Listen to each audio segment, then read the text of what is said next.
Thank you all for coming. Let's get started. Today we have our own Sandra Lupien. She is the director of the MassTimber program here at Michigan State University, and she's going to talk about the wonderful things she has done here with MassTimber Momentum. So, Sandra. Thanks, Raju. Thank you. Hi, everybody. This is fun. I attribute this small but dedicated audience to the fact that this is finals week and everybody is freaking out, or it's the last week of school. So as Raju said, I'm Sandra Lupien and I lead the program MassTimber MSU. And what I'm going to talk about here today is really what's going on with MassTimber momentum across the United States, as well as in Michigan, and how MassTimber at MSU is really working to advance MassTimber. So we're going to talk about this. We're going to just do a little MassTimber 101 because maybe not everybody's familiar with it.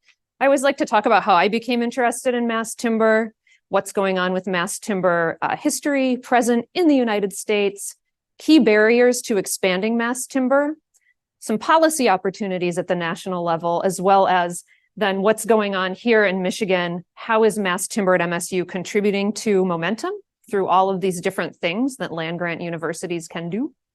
And then we'll have some conclusions and some, hopefully, time for questions.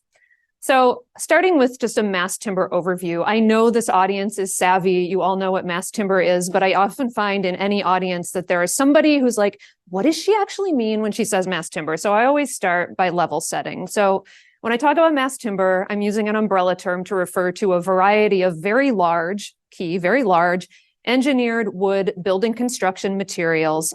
They often take the form of panelized layers of dimensional lumber, but there are other forms as well. And what's exciting about MassTimber is that we're able to use it in ways that we typically use steel or concrete in very large buildings. We're able to use wood in ways that are both decorative and also especially structural, that we haven't been able to use wood in large buildings before. So a few types of MassTimber. This is a picture here of the STEM teaching and learning facility on MSU's campus while it was under construction. And it includes two types of MassTimber that I'm going to talk about now. So the first type of MassTimber is glue laminated timber. Glue laminated timber, you might all know, is made by putting together layers of dimensional lumber in a format wherein each layer is it moves in the same direction as the layer next to it. So it's moving in the direction of the wood grain. Typically, glue lam takes the shape of columns and beams, as you can see in this picture. But it can also take the shape of arches, so you can have more beautiful organic shapes using this material. So you're not just limited to 90-degree angles with MassTimber. But the type of material that's really kind of resulted in the coining of the term MassTimber and in the ability to use wood in large buildings for structural purposes is cross-laminated timber. Like glue lam, it's made by putting together layers of dimensional lumber. But with cross-laminated timber, what you're doing is you're laying each layer in the opposite direction of the one next to it, right? So you're creating a material that's strong in more than one direction. So from a structural perspective, it can handle both the force of gravity and it can provide the lateral resistance system for the building. And lateral resistance is the engineering principle that basically means that the building won't fall down if there's a big wind or an earthquake. It keeps the building standing up, but flexible. We have not been able to use wood in this way in large buildings before. I think I've said that now 6 times in 2 minutes, but that's really important. Another cool type of MassTimber that's newer is mass plywood panels. It's exactly what it sounds like. It's like you take plywood, a sheet of plywood, and you put it together with other layers of plywood, and you create a really, really large and thick mass plywood panel. Oftentimes, these are cross-laminated, like with cross-laminated timber. Sometimes they're not. Sometimes they're laminated all in the same direction. It just depends on what structural properties you want. And these are really interesting technologies that we're starting to see going into buildings, especially in the Pacific Northwest, where this is manufactured. And then finally, this is not an exhaustive list of types of MassTimber. It just kind of shows a variety of different types. Nail laminated timber.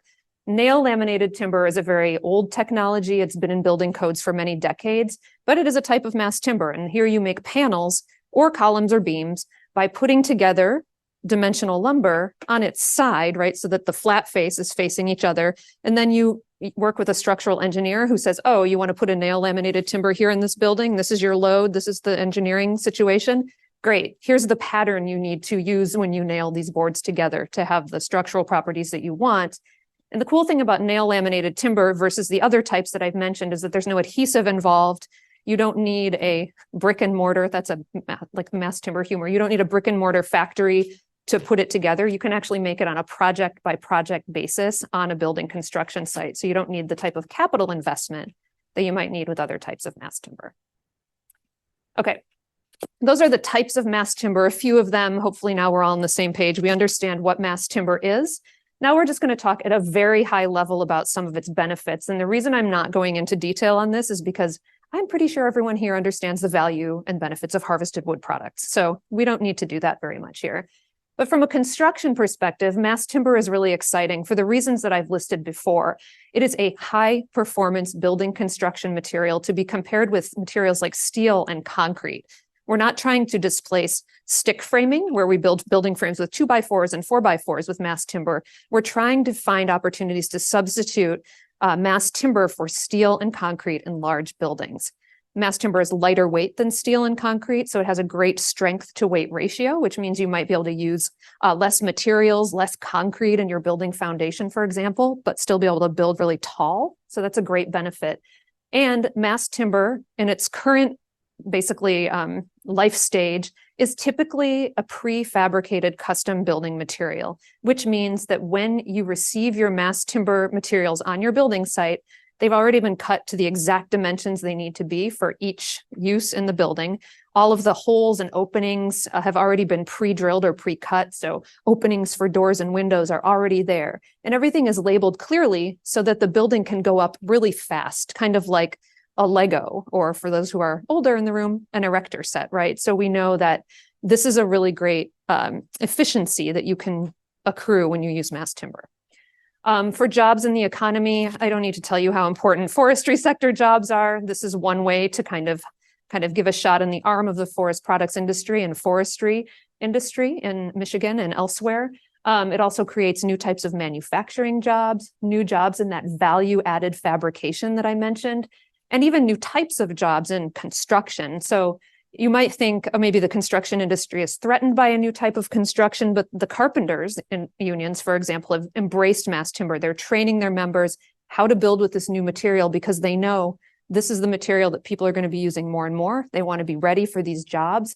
And furthermore, they also know that we're in a constrained construction jobs reality right now where there's not enough construction workers. And because mass timber goes up faster, you don't need workers on site as long, and you even need fewer workers to put up the building. So this is kind of a win in the construction industry right now. And of course, for forests, climate, and sustainability, I'm not even going to talk about all the things that trees do for the environment and for the climate and carbon storage here. We know that that happens. We also know that when we substitute steel and concrete, which are non-renewable building construction materials, with one made from renewable resources, that can reduce the carbon footprint, the embodied carbon of the building that's being constructed. And unlike other building materials, wood, mass timber, stores carbon, right? We know that it stores carbon that has been absorbed by trees while they're in the forest, which other materials don't do right now. So lower embodied carbon and a carbon storage benefit. And then finally, we're excited about mass timber from an architecture and design perspective. How neat to be able to build these glorious buildings out of wood. Architects really enjoy working with this new material, but there's a reason that we respond to wood in our living and working spaces, and that's the concept of biophilia. Biophilia, as you may know, is the concept of human response to natural elements in the spaces that they occupy. So when we have things like exposed wood in our buildings, they report experiencing a greater sense of well-being. If their office has mass timber exposed elements, they might see greater productivity. And there's research that shows that these things are measurable and true. And it's an exciting benefit that particularly real estate developers are seeing. And it's a motivation for choosing mass timber for them. Okay.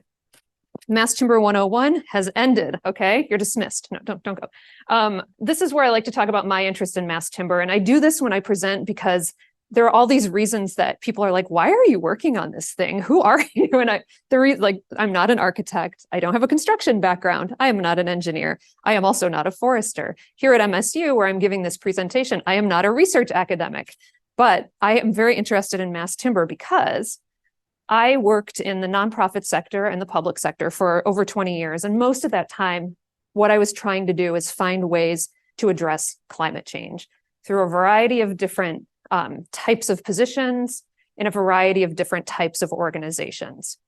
In 2016, I really felt like I wanted to get some more skills to help me evaluate what would be the most effective types of public policy to address climate change. So I decided in mid-career to do a Master of Public Policy, and I did this at UC Berkeley. And I thought, oh, I'm living in California. I'm probably going to focus on urban issues, urban heat, sea level rise, things like that. But right when I started my master's degree in California, this is what the forests were really starting to look like overwhelmingly in the Sierra Nevada. And this was happening because drought was creating conditions that bark beetles really, really like, and bark beetles were coming into these forests and chomping the trees, and hundreds of millions of trees were dying and were dead. And you may know that in Western forests, typically there has been a policy of fire exclusion and suppression for over a century. That has created conditions where there are far too many trees per acre in California forests. And so we tend to have very high, in dry conditions as well, we tend to have very high risk of high severity stand destroying fires, right? So this is very concerning. So we're looking at these forests and being like, oh my gosh, this is a tinderbox. This is awful. And so I had this friend named Sam, and Sam and I were like, what are people going to do with this wood? Can you do anything with these dead trees? And so we were very excited about trying to do something. So we started making furniture out of them, and we started this furniture company making furniture out of beetle kill pine trees. And we were selling furniture and getting media coverage, and people were really responding to the story that these trees are valuable, they're durable, they're beautiful, and getting a lot of them out of the forest quickly helps reduce losing carbon from high severity wildfire and harming forest resilience. So people liked the story, but we didn't like what we were doing. We thought it was dumb. We thought it was too small scale compared with the enormous scope of this problem, hundreds of millions of trees, right? And so we were like, what do we do with all this wood? That's me saying, like, what do we do with this wood? And so we started thinking about other use cases that were larger scale, that stored carbon for a really long time. And someone at the US Forest Service in our region said, hey, do you guys know about mass timber? We're like, no, what's that? And so we decided to learn about it. And when we learned about it, we decided that what we were going to try to do next was not make furniture anymore. We were going to try to figure out how to manufacture mass timber in California using these low value trees that actually didn't have any pathways into value chains. It's easy, right? Like so easy, everybody try to do this, really a great idea. So, but what we did as part of this is we did an in-depth, business analysis of what it would take to do it. And we kept coming up against, it is really hard to get access to these low value trees, these beetle kill trees, but even more importantly, it's hard to get access to small diameter green trees that also need to be thinned from these forests. And so we thought, well, maybe policy solutions, we're in a public policy program, policy solutions could help with that, right? So I ended up doing my master's capstone project on how could California, from a policy perspective, remove the barriers to manufacture and adoption of mass timber. So that is why I do this work. This is how this happened to me, right? I tried to get the state of California to hire me to work on this full time. They were like, please, that is not a job. Please leave us alone now. So I ended up doing something else for the state of California. And then MSU posted this position that they needed someone to lead the MassTimber MSU program. And I called David Rothstein, who is the committee chair. And I was like, I'm pretty sure that I wrote this job description for myself. How did you get this? And now I'm here. So MassTimber MSU. So here I get to help mobilize all the things that our land-grant university does well: education, science, outreach, communication, and policy to help advance mass timber construction and manufacture in Michigan, the Great Lakes region, and beyond. For all of the reasons that I said, all those benefits that I said. And we're not the only ones that see those benefits, right? These partners, the Michigan Department of Natural Resources, the Michigan Department of Agriculture and Rural Development, key partners and collaborators in the creation of this program, MassTimber at MSU. And then the US Forest Service provides significant funding for a lot of the work that we do.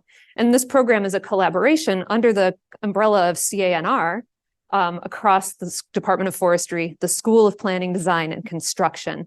So I always like to say that we're uniting forests in built environments using outreach and stakeholder engagement and all of this other great stuff that our university can do.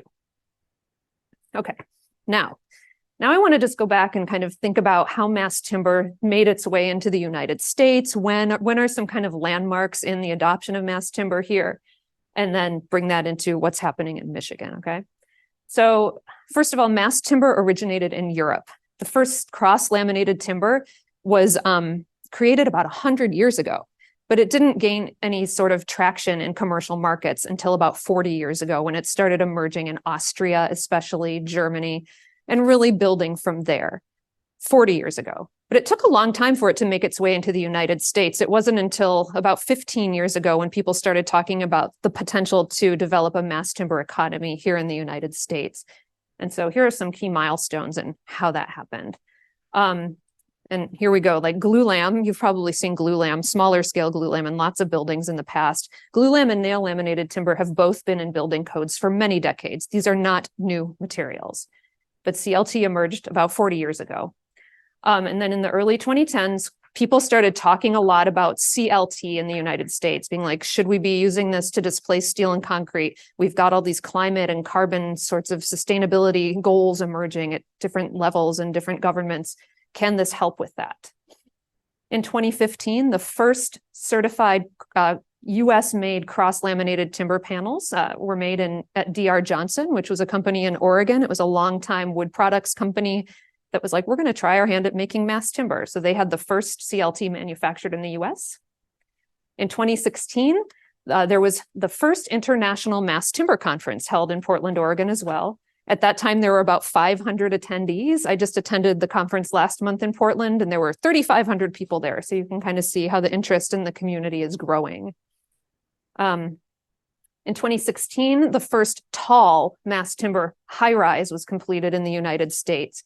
I'll talk about that building in just a moment. And so this is less than 10 years ago, right? And then the first building completed using US-made cross-laminated timber from D.R. Johnson was completed in 2016. And then in 2018, the first multi-family mass timber skyrise was completed. So multi-family building apartments, also in Portland, Oregon. It was 8 stories high. And then in 2022, just a couple of years ago, the tallest mass timber building in the world was completed. And that building is in Milwaukee, and I'll show you some pictures of that in just a moment. So you can see kind of how the demand and the mass timber kind of economy has started to develop over the course of a little over a decade. And as I start describing the growing demand, I think you'll see that it's growing pretty fast. So this is the first tall mass timber building in the US. It was called T3. It's in Minnesota, in Minneapolis.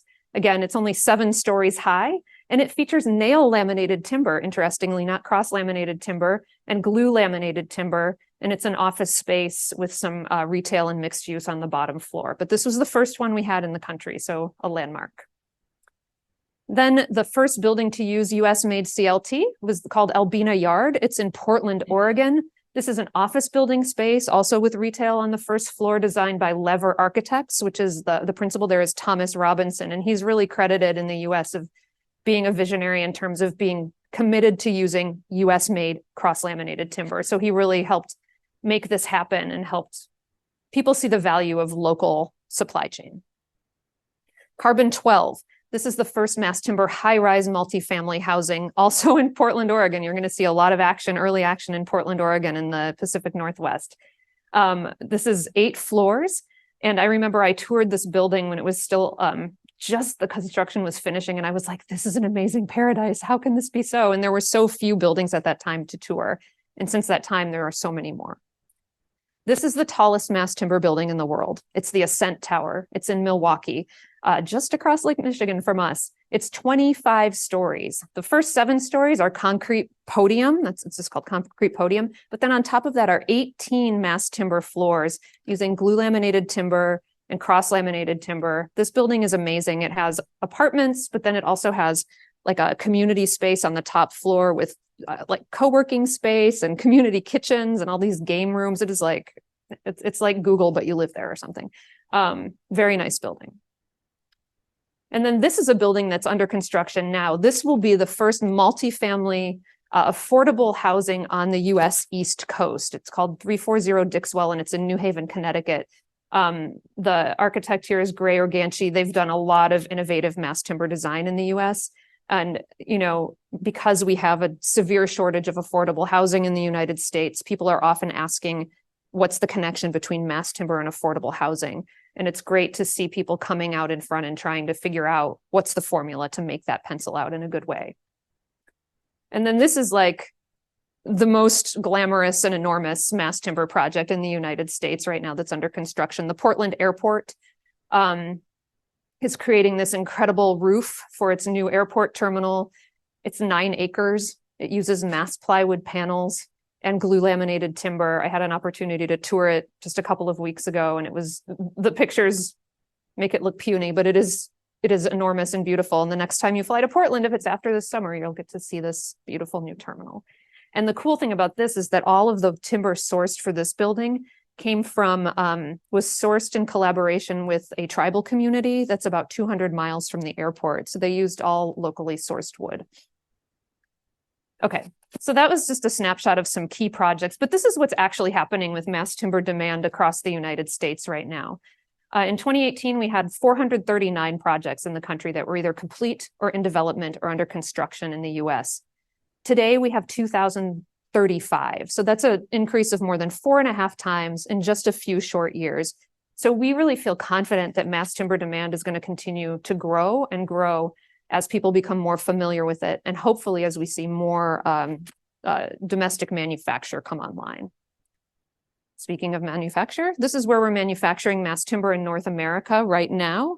You can see that it's very much clustered in the Pacific Northwest and Western Canada, where they have a lot of Douglas fir and spruce pine fir that works really well in mass timber products. But you're also starting to see demand emerging in the Southeast United States, right, where they're using southern yellow pine. You can see that the manufacturer way up there in Quebec, that's called Nordic Structures. That's where the mass timber in our STEM teaching and learning facility on campus came from. And then you see there's 2 manufacturers that are on either side of the state of Michigan. The one to the east is Element 5. It's a mass timber manufacturer in St. Thomas, Ontario. And the one to the west near Chicago is called Sterling. But it is a major goal of the state of Michigan to have a mass timber manufacturing and fabrication located in the state. So a lot of the reason for the work that MassTimber at MSU is doing is really to support that goal. So we'll talk more about that in a bit. But this is what the manufacturing looks like. Currently, all mass timber certified for use in North America is made from softwood species like those you see on the screen. In Michigan, that's a little bit of a funny mismatch. We have 30% softwood and 70% hardwood here. Interestingly, the bodies that certify products, wood products, are now starting to incorporate hardwood species into the allowable species for mass timber. It will be interesting to see what those species are and how well they match up to what we have in Michigan. But I do think that once we can start using hardwood and mass timber, that's an opportunity for Michigan to maybe start filling a niche and getting out in front of that. Michigan Tech is currently doing research and testing of Michigan hardwood mass timber materials, especially red maple. So that'll be really interesting to see the results of that research and how that can help move ahead maybe a hardwood mass timber economy in the state. Some key barriers to demand, to the expansion of demand and to supply in the United States.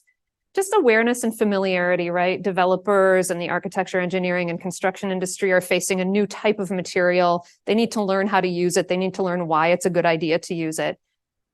We've been very slow at adopting new building codes that are friendly to mass timber. And then when those are adopted, code officials need to understand the implications and how to review projects that are using these materials.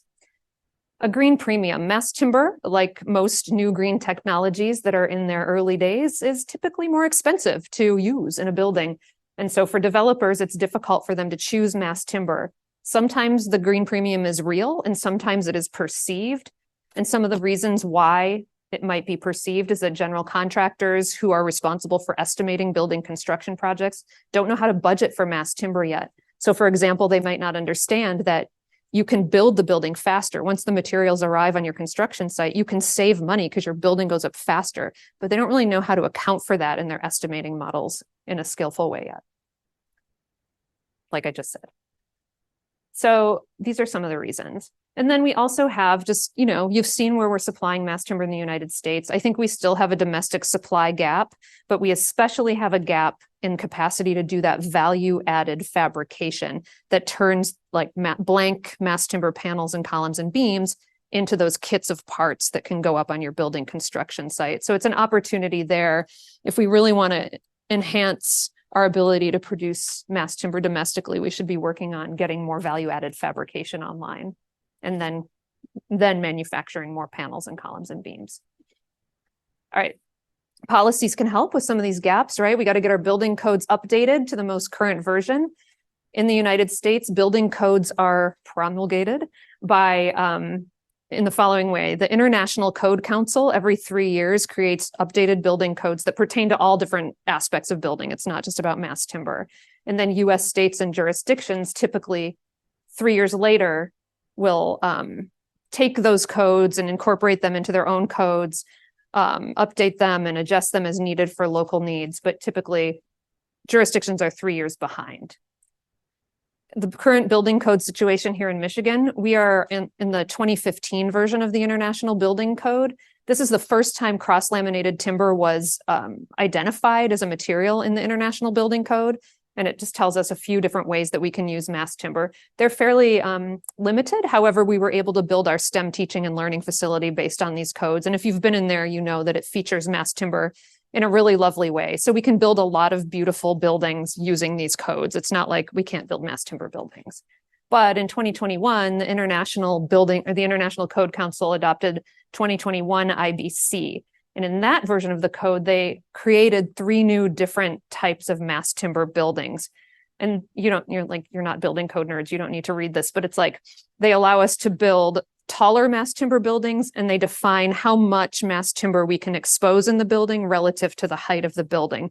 But the tallest mass timber building that we are now allowed under the 2021 IBC to build is 18 stories. So buildings that are taller than those, like the one in Milwaukee, go through a variance process to get approval to do something different. That's what that looks like in a picture. So that's just kind of an overview of building codes. And again, remember, Michigan is on the 2015 version of the International Building Code. Other types of policies, we got to get mass timber mentioned as a tool in our planning documents, right? For climate and sustainability plans at the state level or at local levels. That way, when, if it's there, then when people want to talk about specific policy interventions with policymakers, they can say, this is already in our plan, so now let's do some implementation. Procurement policies that prefer mass timber or low carbon building materials can help advance the adoption of mass timber, right?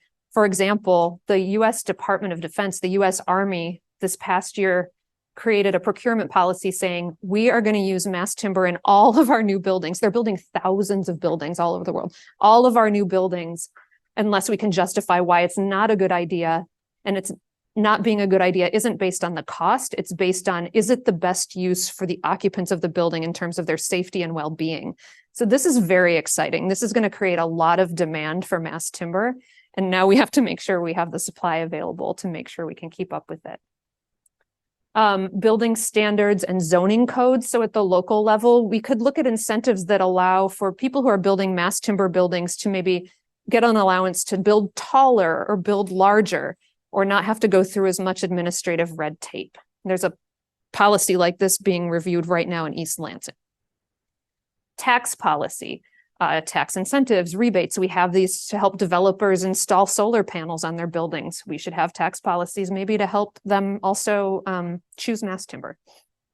Grants to help offset that green premium. Again, these are available for all types of renewable energy.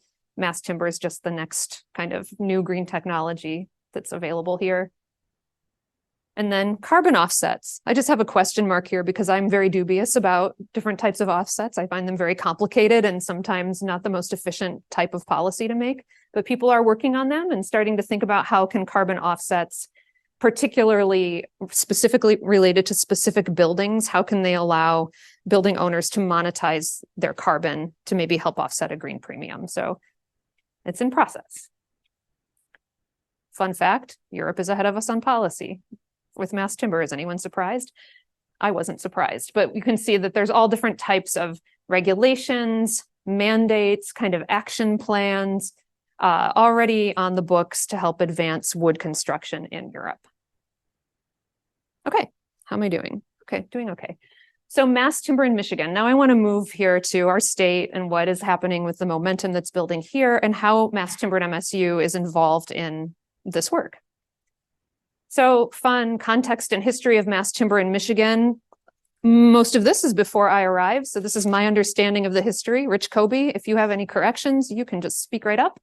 But, in 2016 to 2017, Michigan kind of started hearing about mass timber and catching this mass timber bug. DNR started hearing about it. They reached out to MSU. MSU started getting excited about it. The Michigan Forest Biomaterials Institute was thinking about mass timber. MDARD, the Michigan Economic Development Corporation, and Michigan Tech, all of these stakeholders were starting to think about maybe we should have a mass timber economy in Michigan. Can we be a leader here? In 2017, 2018-ish, Rich, are these the right years? The new STEM facility was in the planning and development process and design.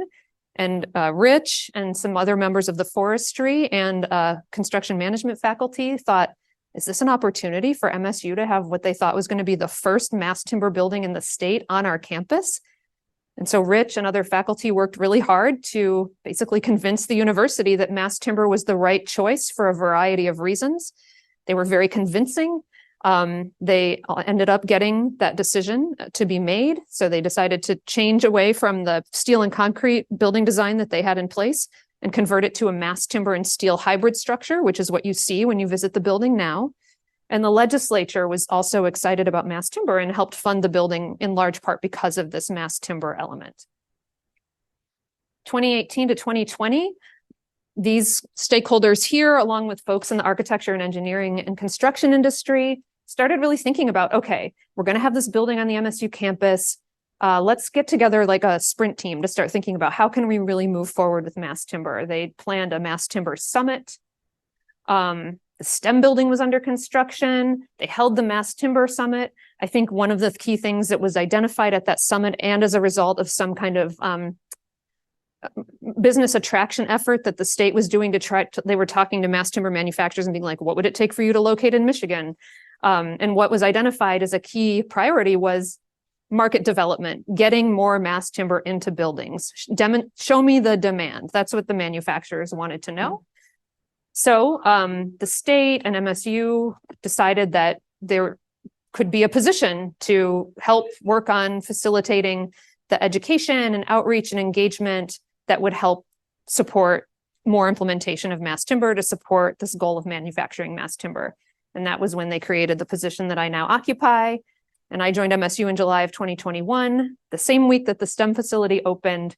And we kind of fully launched the Mass Timber at MSU program at that time, though there was already a great foundation laid by Rich and George Berghorn and others. So as a reminder, this is what we're doing and all the reasons why I said before. So one of the key things that we do here at MSU through Mass Timber at MSU is leverage the STEM teaching and learning facility as a learning laboratory, especially for the architecture, engineering, and construction industry. What's happening is that developers and other people who own buildings like institutions are hearing about mass timber.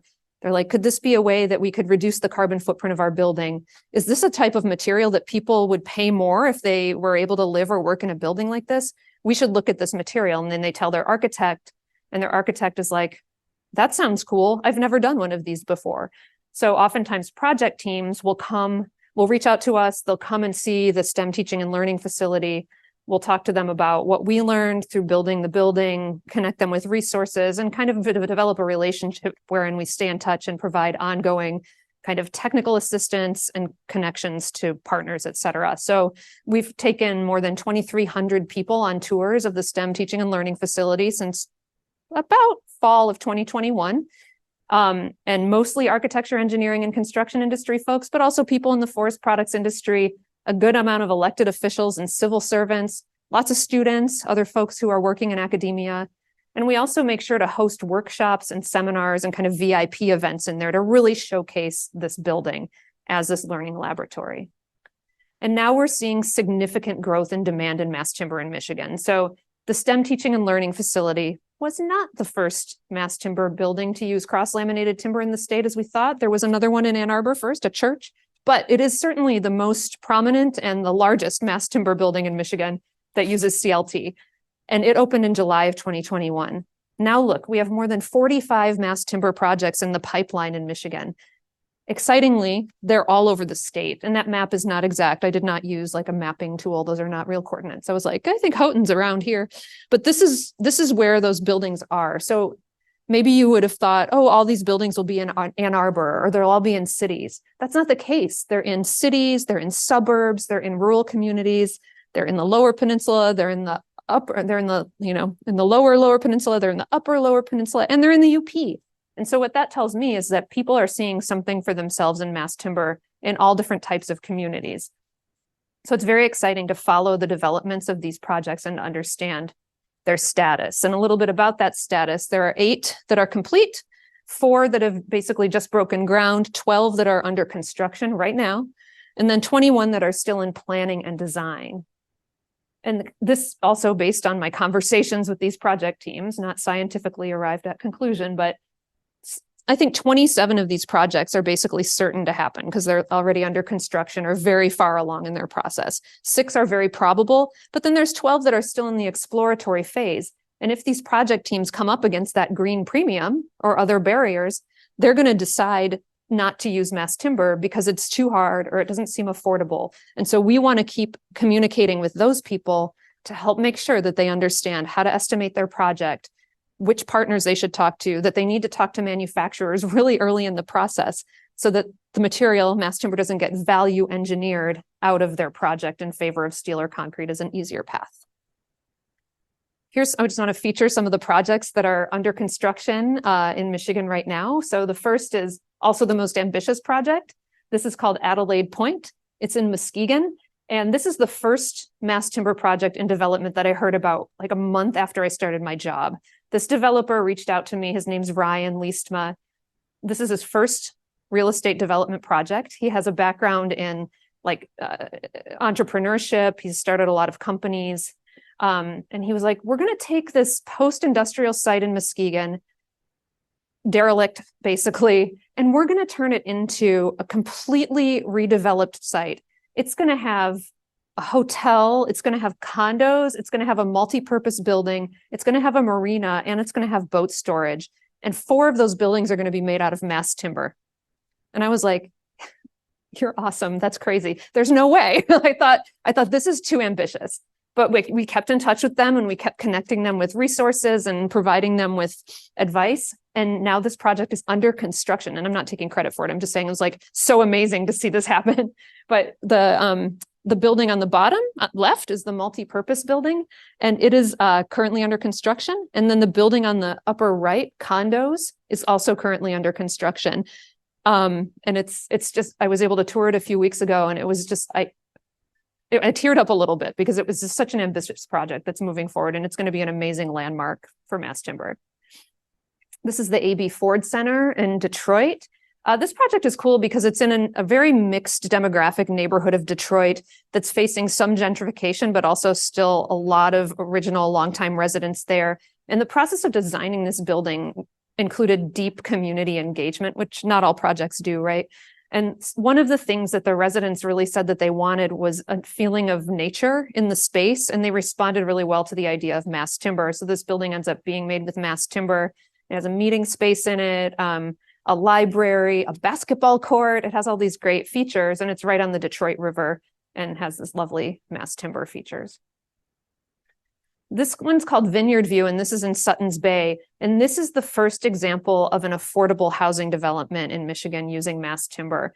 Very small townhouses, but really using this mass timber made by Sterling in Illinois, the one I showed you on the map in Illinois, to create high quality, affordable housing for these residents in Suttons Bay, which we all know has very high housing costs. So affordable housing there is essential. A veterinarian decided to use mass timber. I don't know why. I don't know how he heard about it or why he thought this was a great thing to do, but he's built this beautiful new veterinary hospital in Westland that's open and seeing patients. So again, we have more than 45 mass timber projects in the pipeline here. But again, these are at risk. This category is at risk of not moving forward if these developers can't have access to the resources and support that they need, or if there's a green premium that makes it impractical financially for them to choose mass timber. So we want to continue working with those folks. And here are some of the ways that we do that, right? We make sure people have access to knowledge and networks. So each year we take a group of Michiganders to the International MassTimber Conference. We've had more than 50 people go with us to the MassTimber Conference for the last 3 years. We just went in March. Icha was there. And it's an amazing opportunity for people to access all of the manufacturers and adjacent industries in the space to really understand their options and learn a lot about how they might procure mass timber. But there's also a lot of educational programming that is really helpful to people. And we host a Michigan reception for this group so that people can meet other people who are part of this mass timber ecosystem in Michigan and form real partnerships. And what we've seen is expanded mass timber leadership. So we've had a number of different firms that joined us for the conference over the years saying like, well, I was excited about mass timber before I came, but now I want to be a leader on this in Michigan. They get really energized. And we've seen real project partnerships form where people are coming back and an architect and a construction manager are like, oh, we're going to team up on this project. And they met and started talking about it there. We also host the Michigan Mass Timber Update, which is an event that happens now every December. We had the second one this past December. Both of the first and second year, we had more than 150 people register and attend this event. It's a day long. We have as many speakers as possible share how they are engaged in mass timber in Michigan right now. We had 40 speakers this year talking about all of their different projects. They have 4 minutes to make their presentation, and people leave this event really, really energized to continue to invest their time and energy in mass timber into the coming year, and also with new knowledge, but especially new partners and new connections. One idea that came out of the first Michigan Mass Timber Update was the idea that we need a Michigan mass timber community of practice. An architect mentioned this in the discussion period. And so we said, well, okay, we're going to make that for you. So we got some funding from the U.S. Forest Service Wood Innovation Grant to partner with Woodworks and the American Wood Council, nonprofit organizations that are engaged in technical aspects of mass timber. And we launched in March the first virtual mass timber community of practice meeting. So we're going to hold these quarterly, and these are an opportunity for people to ask questions of experts who are staffing the meeting, but also to have peer learning opportunities and ask each other questions and have conversations to support the success of their mass timber projects and initiatives. The first one, we had 50 people. So I think we're seeing that there's a need for this type of support. We're also following and tracking emerging mass timber policy opportunities in the state. And here's what we're seeing. So already adopted the Michigan Healthy Climate Plan. This is the plan signed by Governor Gretchen Whitmer in 2022. It's the state's roadmap to achieving net zero carbon by 2050. It mentions mass timber 3 times as a tool in the state's toolkit to achieving that goal. We are very happy about that because, as I said, that means that when people are asking for mass timber policies in the state, they can point to this plan and say, but you said it's a tool. So that is really important. The Lansing Sustainability Action Plan similarly calls out mass timber as a tool. Ann Arbor Public Schools, this is really powerful. This is a procurement policy. This school district is specifying for mass timber in all of its requests for proposals for schools that are being built over the next 30 years with funding from a big bond measure. So there's like 6 schools in this school district in design right now that are going to be made with mass timber. We're getting very close to having those 2021 mass timber elements found in the International Building Code adopted into our state building code. This is expected to happen this year. I mentioned that the city of East Lansing is looking at a zoning ordinance to make it easier to build with mass timber right here in East Lansing. And there's also a bunch of conversations underway with different state leaders about different types of incentives, tax credits, and grants that could help facilitate mass timber. So there's a lot of awareness at the state level, including in the governor's office, about mass timber and why it matters, especially in the context of achieving net zero carbon in Michigan. So in addition to all those outreach and stakeholder engagement things that we're doing, we're also engaged in research, right? So we've got a really nice amount of faculty engagement in our mass timber research here at MSU. So all the people on the top row you'll recognize as members of the forestry faculty, and also George Berghorn in construction management. I'll talk about some of the projects that are actually underway in just a moment. And then Linda Nubani with School of Planning, Design, and Construction, Satish Joshi with Ag, Food, and Resource Economics, Rafael Aris with packaging, and Kristen Chetin with civil and environmental engineering. And the engineering connection is really cool because, right, so far, all of our collaborations have been under the umbrella of CANR, but now we also have a robust collaboration emerging with the College of Engineering. And engineering is obviously a critical element of adopting and manufacturing mass timber, so super important. And we have a lot of student engagement. This was a visit by the woman in the middle. She's Hillary Doe. She's appointed by Governor Whitmer to be the state's chief growth officer. And when she was visiting MSU's campus, MSU Research Foundation was like, can you get together a group of people to meet with her and talk about mass timber and tomorrow? And I was like, sure. And we invited all of our engaged faculty and students. And what ended up happening was an awful lot of students showed up. And we were like, there's so many of them. There's so many students engaged in mass timber work. One is in this room right now with us, Icha. But so we've got PhD students in forestry and chemical engineering, master students in construction management, chemical engineering, forestry, civil and environmental engineering, and some bachelor's students in civil and environmental engineering. This is amazing to see this level of engagement. In construction management, we're starting to have a lot of students who are coming to MSU for their master's degree in construction management because of the mass timber work. And it's gotten to the point where Dr. George Berghorn is having trouble accommodating all of the students who want to be, his advisee. So we're very thrilled to see this starting to happen. Here's some of the research that is underway. First, we have funding from the Michigan DNR and a little bit from the Institute for Public and Social, what is it called, IPSR? The Institute for Social Policy and Research at MSU to do a mass timber supply chain analysis and a demand survey. The IPSR funding is allowing us to include, in part, questions in the Michigan State of the State survey to help us understand what Michiganders think about mass timber and about potential policy interventions related to mass timber. So we included this question and we received good feedback, right? A majority of Michigan residents completely or moderately support policies to advance mass timber. And when we're looking at people who are under the age of 50 or with higher levels of income, we see even more support. So it was really great to see that when people had a short explanation of some of the reasons that mass timber is cool, they thought that it would be a great idea to support it. But the supply chain analysis and demand survey itself is, I guess I'm the PI. I always have trouble using that term for myself, but I'm the PI. And then Raju Pokarel, Emily Huff, George Berghorn are the faculty on this project. And then Icha Tapa is a PhD student who's working on both the demand and the supply side. So the demand, I'm not going to go into this in detail, but I just want to show, like, we did a survey, we had more than 400 responses, and we looked at professionals who were in the engineered wood products industry, architecture, engineering, and construction industry, municipal decision makers, real estate developers, and what? NGOs, people with NGOs. Thank you, Icha. And we got some impressions from them about how familiar they are with mass timber, and we saw some variation across those groups, but the AEC industry in general is quite familiar with it. We wanted to understand how confident they are with mass timber as a building material.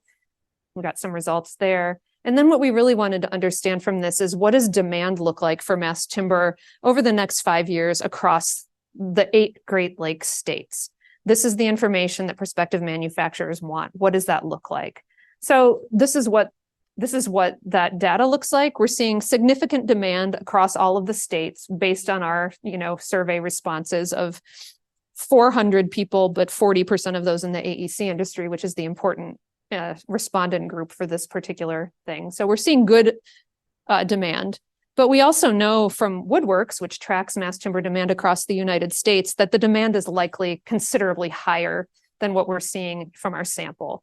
And that's really encouraging. So we can think about how to communicate our findings and compare them with these findings to communicate with prospective manufacturers how much mass timber they might expect to supply if they locate here.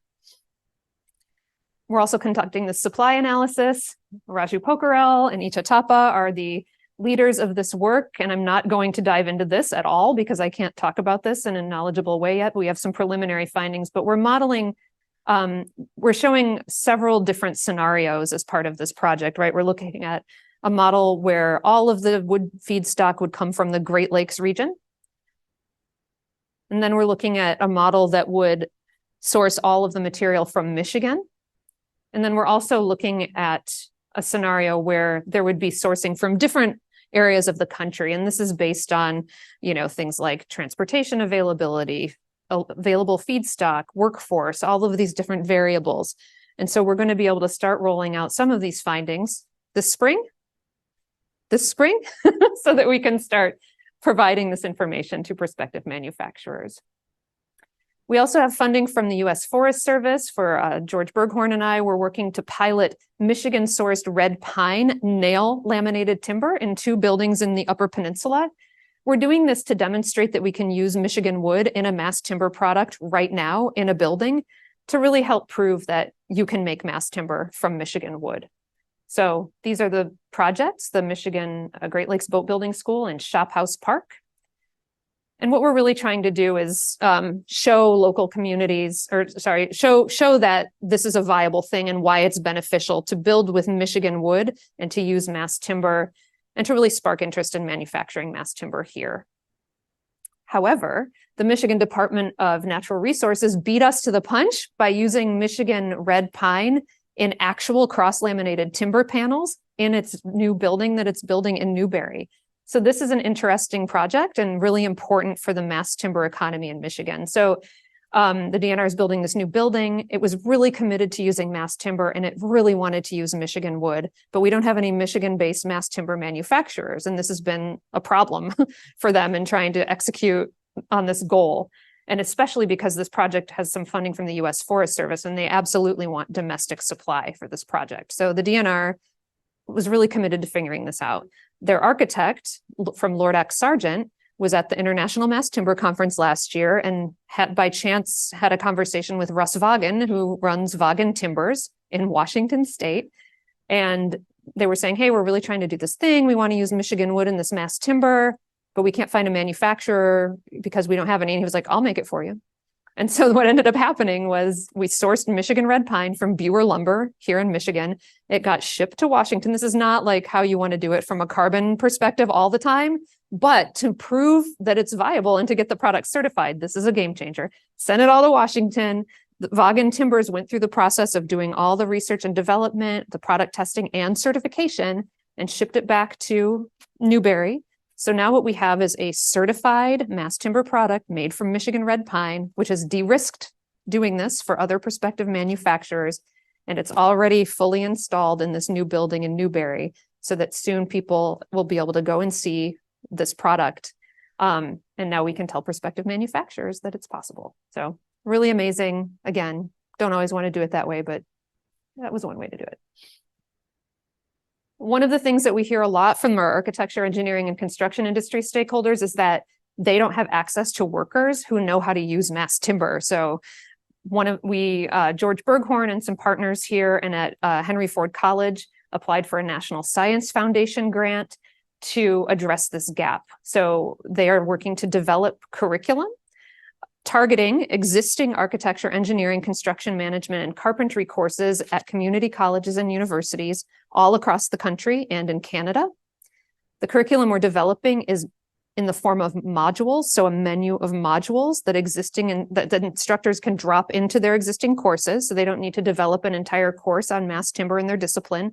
They can have some ready-made customizable modules that they can drop in so that their students leave their classes exposed to mass timber. And as they move into the workforce, they're equipped with some knowledge and information that makes them more competitive than other students might be if they're looking at jobs at companies that are building out a mass timber portfolio. Every time we talk about this work to people, they get very, very excited. And what's really important about the work is that it's being done with significant engagement and input from the industry. So it's like, what do you need? Okay, how can this curriculum meet that need? So it's not being created in a vacuum. And then finally, Dr. Mojgan Najad, as you all know, is engaged in creating lignin-based adhesives and coatings and foams for a variety of different uses, including mass timber, right? Mass timber adhesives and coatings.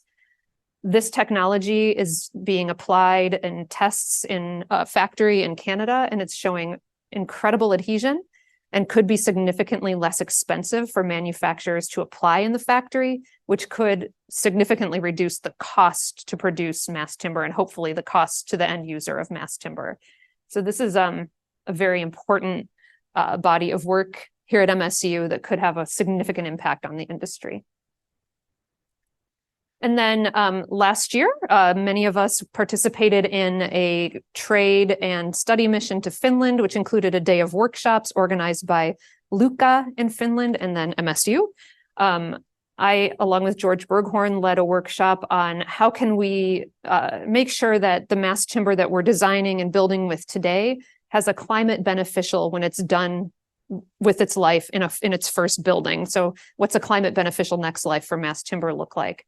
So we had a really robust conversation about this in Finland, and we've been working to reconvene the people who participated in this conversation to look for real opportunities to collaborate on research and initiatives moving forward. So one more research workflow here.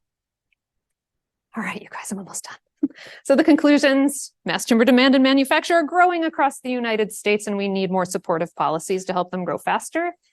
The architecture, engineering, and construction industry, et cetera, need ongoing technical assistance and education throughout this process of kind of early adoption.